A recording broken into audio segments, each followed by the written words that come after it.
Hello, I am Shelly Shepard, and on this first video forum, be talking about informed consent. And I live in the state of Kentucky, and so I will quickly compare the Kentucky Administrative Regulations to the American Counseling Association or the ACA guidelines. And really, honestly, there's not a lot of difference between my state regulation and the ACA guidelines. It's almost word for word. The documents are set up slightly differently, but otherwise, both of them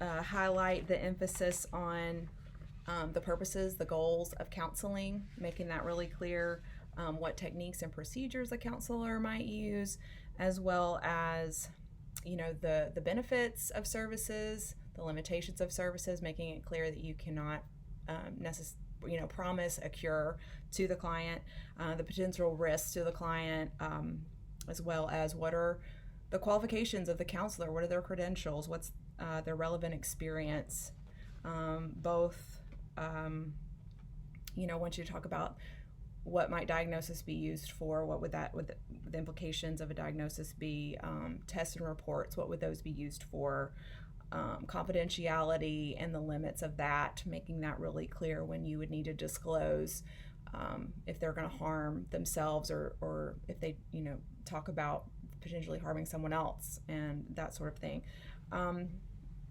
Making the fees and billing arrangement really clear, making the information about how the records would be kept, and as well as when they would be destroyed and that sort of thing, access to documents and records, as well as just the right of the participant to begin counseling, continue with counseling, terminate counseling at any point.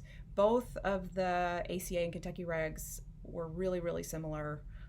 Again, almost word for word. The only thing I noticed in the Kentucky regs that was not discussed that's in the ACA guidelines is about supervision and the limits of confidentiality when a supervisor might be involved or an interdisciplinary team.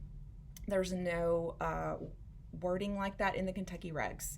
And so that was the only real difference that I noticed, which I know as we would all start out under supervision, we would need to make that clear to our clients. So that's something I need to keep in mind as I get closer to that point.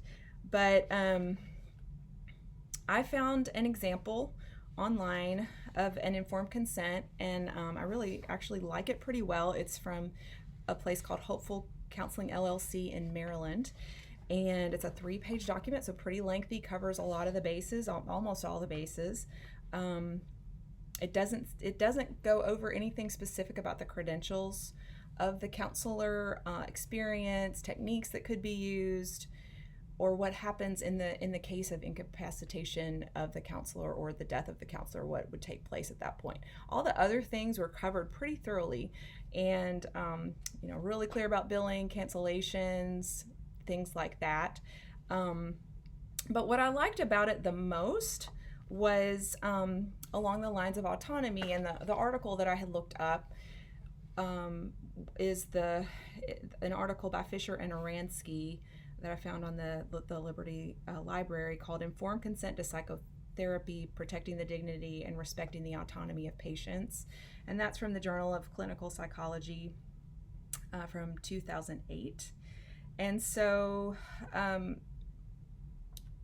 it really talks about how informed consent from day one can really work as a tool to promote the autonomy of the client and invite them into the counseling process from the very beginning.